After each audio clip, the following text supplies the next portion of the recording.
নমস্কার সবাইকে। আজকের ভিডিওটা শুরু করছি রান্নাঘর দিয়ে। হ্যাঁ, ভোগ রান্না করব।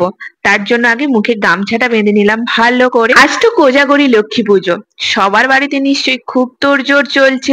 কারো বাড়িতে প্রতিমা পুজো হচ্ছে, কারো বাড়িতে ঘট পুজো হচ্ছে, যার বাড়িতে যেমন পুজো হচ্ছে। আর আমার বাড়িতেও পুজো হবে, যদিও আমি পুজো নিজেই করব। তার আগে আমি রান্না বান্না সেরে নিচ্ছি। তার জন্যই আগে সকাল সকাল উঠে ফ্রেশ হয়ে পুজো করে চলে এসেছি রান্নাঘরে।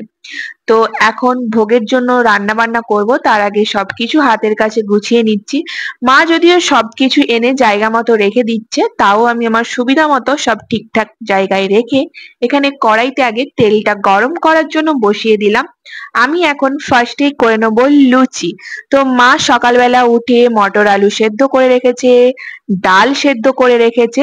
এগুলো সেদ্ধ করে রেখেছে বলে আমার আরো ভোগ রান্নাতে সুবিধে হবে। রান্না করার আগে আমি দেখে নিচ্ছি মা কোথায় কি রেখেছে, কারণ রান্না করা শুরু করলে এদিকে আমি আবার বেশি কথা বলতে পারবো না। তার জন্যই আমি সবকিছু দেখে নিচ্ছি। আর এখানে দেখলাম মা ময়দাও মেখে রেখেছে। তো আমি এবার ময়দাটাকে ভালো করে মেখে নেব, মেখে লেচি কেটে লুচি করব। আর মা ওইদিকে করছে সকালে রান্না বান্না। আমি তো শুধু মাকে ভোগ দেখানোর জন্য এইদিকে সব রান্না বান্না করছি, আর মা ওইদিকে বাড়িতে সবাই যে খাবে তো তার রান্না বান্না করছে। আমরা তো বাড়িতে খাবো, যদিও আমি সারাদিন উপোস থাকবো, একদম পুজো করার পর খাবো, এটাই আমার ইচ্ছে। বাট জানি না আমি কতটা কি উপোস করতে পারবো, বাট আমার মন চাইছে আমি সারাদিনে উপোস করে তারপর মাকে পুজো করে আমি নিজে খাবো। আমার এটা ইচ্ছে। জানো তো, লক্ষ্মী পুজোর দিন না আমাদের বাড়িতে ভাত খায় না। আচ্ছা, কাদের বাড়িতে এরকম নিয়ম আছে? যেমন অষ্টমীর দিন চালের কোনো জিনিস খায় না, লক্ষ্মী পুজোর দিন, কালী পুজোর দিন রাতে ভাত খায় না। এরকম আমি ছোটবেলা থেকে দেখে এসেছি, মানে নিয়ম না, মানে দেখে এসেছি ছোটবেলা থেকে যে এই দিনগুলোতে ভাত খায় না। আচ্ছা, তোমাদের বাড়িতেও কি এমন যে লক্ষ্মী পুজোর দিন কিংবা অষ্টমী, কালী পুজো এইসব দিনে ভাত খায় না, মানে চালের কোনো জিনিস খায় না? এটা আমি আরো অনেক বাড়িতেই দেখেছি, তাই আমি তোমাদের বললাম। আবার অনেকে খায়, কিন্তু আমার একটাই প্রশ্ন, যারা শুনেছি অষ্টমীর দিন ভাত খায় না, মানে দুর্গাপুজোর যে অষ্টমী, অষ্টমীর দিন ভাত খায় না, বাট খিচুড়ি দিচ্ছে, খিচুড়ি প্রসাদ তো খাচ্ছে, ওটাও তো চালের জিনিস। তো আমি জানি না এটা কি নিয়ম আছে কি নেই, বাট আমি ছোট থেকে দেখে এসেছি যে এই দিনগুলোতে আমাদের বাড়িতে ভাত খায় না। এবার এটা কোনো নিয়ম নয় আমাদের বাড়িতে, সেরকম কোনো নিয়ম নয় যে এটা করতেই হবে বা এটা করা যাবে না, এরকম কোনো নিয়ম নয়। ছোট থেকে দেখে এসেছি যে ভাত খায় না, মানে চালের জিনিস খায় না। মাকেও দেখে এসেছি, সেই হিসাবে আমিও করি। জানো তো, প্রথম প্রথম যখন ভোগের রান্না করতাম তখন না ভীষণ ভয় লাগতো যে কি হবে, মানে ছোঁয়াছুঁয়ির একটা ব্যাপার থাকে। তো দেখো, এমনি রান্নার ভোগের রান্নার মধ্যে কিন্তু অনেক তফাৎ থাকে। ভোগের রান্না ভক্তি সহকারে করতে হয়, মন থেকে করতে হয়। আমি মনে করি ভোগের রান্না না মন থেকে করলেই না সেটা স্বাদ না, মানে কি যে হয়। এমনিতেই প্রসাদ, মানে ঠাকুরের প্রসাদের স্বাদ তো আলাদাই, আর ভোগের রান্না যখন মন থেকে করো না তার স্বাদটা অন্যরকম, মানে পুরো আলাদা। আমি প্রথম প্রথম ভয় লাগতো, কিন্তু এখন না ভোগের রান্না করতে না আর ভয় লাগে না। মন থেকেই যেন এই রান্নাটা করি, তো তাই মনে হয় যেন হ্যাঁ যা হবে ভালোই হবে, তারপর তো ভগবান আছেন। তবে হ্যাঁ, এই নিয়ে আমি 3বার ইন্ডাকশনে রান্না করছি। তো প্রথমবারেও করছিলাম সেই নিচে টুলের ওপর, দ্বিতীয়বারেও এখানে বসিয়েছিলাম, এখানে সুইচ বোর্ডটা খারাপ ছিল বলে আবার নিচে গিয়ে রান্না করছিলাম। বাট এইবারে এখানে রান্না করছি একদম মানে নিজের মনের মতো করে। কেন বলতো, এইখানে সুইচ বোর্ডটা ঠিক করে দিয়ে গেছে, যার জন্য আমার রান্না বান্না করতে সুবিধা হচ্ছে। আর এই জায়গাটা মানে সবকিছু গুছিয়ে রাখতে আমার সুবিধা হচ্ছে। আর সেখানে নিচে তো, আর যেহেতু সামনের মুখটাতে তো সবাই বেরোবে, সবাই আসবে যাবে, তো সেখানে রান্নার একটু অসুবিধে ছিল। আর জায়গাটা যেহেতু সরু গলি, তো একটু অসুবিধা হচ্ছিল রান্না করতে, কিন্তু রান্না করে নিচ্ছিলাম। বাট এখানে হতে না আমার সুবিধেই হলো রান্না করাতে। তো রান্না শেষে আমি এখানে বাসন কিছু ধুয়ে নিচ্ছি, আর মা তো অর্ধেক বাসন নিয়ে চলে গেছে আগে ধোয়ার জন্যই।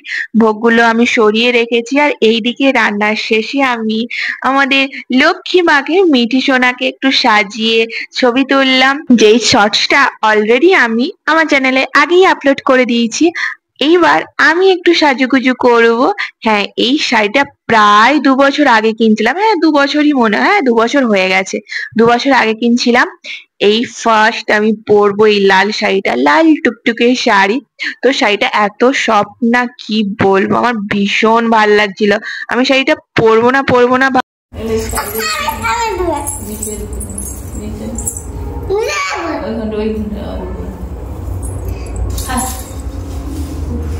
ইচ্ছে হয়েছে বলে কথা, তাই ও নিজেই রাখলো। দেখলে কি সুন্দর লক্ষ্মী মায়ের ঘটের ওপর ও রেখে দিল।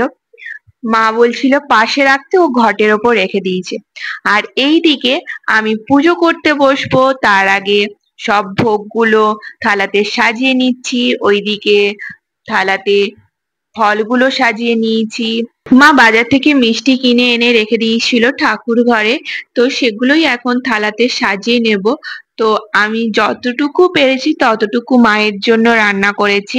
আমি তো ভাবছিলাম হয়তো রান্না বান্না করতে অনেক দেরি হয়ে যাবে, কিন্তু মা যেহেতু সকাল থেকে সেদ্ধ করে রেখে দিয়েছিল, মটর ডাল আলু সেদ্ধ করে রেখে দিয়েছিল, তাই রান্না করতে অতটাও দেরি হয়নি আমার। রান্না অনেকটা আগেই শেষ হয়ে গেছে, তার জন্য আমি এদিকে তাড়াতাড়ি পুজো করতে বসতে পারবো। আর সত্যি কথা বলতে আমি ভাবতেই পারিনি যে এত তাড়াতাড়ি আমার রান্না বান্না আমি কমপ্লিট করতে পারবো। হ্যাঁ, মা অনেকটা এগিয়ে রেখেছিল বলেই কিন্তু আমি এত তাড়াতাড়ি রান্না বান্না কমপ্লিট করতে পেরে। তো দেখো, মিঠি সোনা এখানে পুজো করবে, মিঠি ফুল দিয়ে সাজাবে, ওর মনের মতো ফুল দিয়ে মিঠি মা লক্ষ্মীর ঘট সাজাবে। তো ওখানে মিঠিকে দেখলে মিঠি পুজো করলো। আমি পুজো সেরে চলে এলাম ছাদে। আর তখনও কিন্তু সন্ধে ঠিক হয়নি। হ্যাঁ, আমার পুজো তাড়াতাড়ি হয়ে গেছে, যেহেতু পূর্ণিমা পেয়ে গেছে তাই আমি পুজো করে নিয়েছি তাড়াতাড়ি। আর যেহেতু আমার পুজো হয়ে গেছে তাই ছাদে ভাবলাম কয়েকটা ভিডিও বানিয়ে নিই, কারণ তখনও ছিল তখনও সন্ধে হয়নি। কিন্তু আকাশে দেখো, ওইটা কি বলতো? কেউ কিছু বুঝতে পারছো? কেউ যদি কিছু বুঝতে পারো কমেন্ট করে কিন্তু অবশ্যই জানাবে। আমি তো ভাবতেই পারিনি যে এত তাড়াতাড়ি আমার পুজো হয়ে যাবে। আর সকাল থেকে যে আমি কিছু না খেয়ে আছি আমার কিন্তু কিচ্ছু মনে হচ্ছে না। আমি পুজো করে শটাং চলে এসেছি ছাদে, আমার কিন্তু খাওয়ার কথাও একবারও মনে হয়নি। কিন্তু ছাদে আসার আগে একটু জল খেয়ে এসেছি, পুজো করার শেষে একটু জল খেয়ে ছাদে গেছিলাম। ছাদ থেকে এসে দেখছি এখানে মা লুচি করবে বলে লুচি বেলছে, কারণ ওই যে তোমাদের আগেই বলেছিলাম আজকে কেউ ভাত খাবে না রাতে। আর এই হচ্ছে আমার ভাই, সকাল থেকে লুচি খেয়েই যাচ্ছে খেয়েই যাচ্ছে। আর এইখানে তো আমরা চলে এলাম প্রদীপ জ্বালার জন্য। ওই যে দামোদর মাসে প্রদীপ জ্বালতে হয় না, তো তার জন্যই প্রদীপ জ্বালার জন্য এখানে মা সবাইকে ডেকেছে, আর আমরা সবাই চলে এসেছি প্রদীপ জ্বালবো বলে। তো মা এখানে প্রদীপের সলতেগুলো সব বসাচ্ছে। এই আজ থেকে শুরু হলো এই দামোদর মাসে প্রদীপ জ্বালা। তো চলো আমিও প্রদীপ দেখিয়ে দিয়ে আসি। প্রদীপ দেখিয়ে এসে এখানে খাওয়ার জন্য বসে গেছি। এখনো আমার অতটাও খিদে পাচ্ছে না। এখানে আছে প্রসাদের লুচি, সুজি আর তরকারি। এটা প্রসাদের নয়, এই কাবিল ছোলার তরকারিটা প্রসাদের, এই ডালটা প্রসাদের, এই ডালটা প্রসাদের নয়, এটা আমি বাড়ির জন্যই রান্না করেছিলাম আলাদা করে। আর নাড়ু, তো এটা কিন্তু আমার একার নয়, আমি আর মিঠি একসাথে খাবো। তো মিঠি আগে বসে গেছে, মিঠিকে আগে খাইয়ে দিতে হবে। ওকে খাইয়ে আমার বাড়ির লক্ষ্মীকে তো আগে খাওয়াতে হবে না, তো ওকে খাইয়ে এখানে আমার খাওয়া দাওয়া শেষ করে এখানে মা বাটিতে করে মিষ্টি দিল। আর মিষ্টির কালারটা এরকম হওয়ার কারণ হচ্ছে তরকারির বাটিতেই মা মিষ্টি দিয়ে দিয়েছে, তার জন্য মিষ্টির কালারটা এরকম হয়ে গেছে। দেন ছাদে গেছিলাম আবারও। আর জানো তো একটা কাণ্ড হয়েছে, আগের দিন আজ লক্ষ্মী পুজো, এর আগের দিন না লক্ষ্মী বেচার ডাক শুনেছিলাম। আর আজকে আমি ছাদে দাঁড়িয়ে ফোনে কথা বলছি, লক্ষ্মী বেচা আমার সামনে দিয়ে উড়ে গিয়ে ছাদে বসলো। কিন্তু সেটা আমি আর ভিডিও করতে পারিনি, কিন্তু আমি ফোনে যে কথা বলছি আমি কিন্তু ওকে বলছি যে আচ্ছা ভিডিও তো করতে পারলাম না। আচ্ছা তোমরা বলো তো, এই লক্ষ্মী পুজোর দিন লক্ষ্মী পেঁচার দেখা, তারপর লক্ষ্মী পুজোর আগের দিন লক্ষ্মী পেঁচার ডাক শোনা, এটা কি কোনো কিছু ভালো না খারাপ হতে পারে গো? আসলে এত খারাপ হয়, ভালোটার কথা ভুলেই যায়।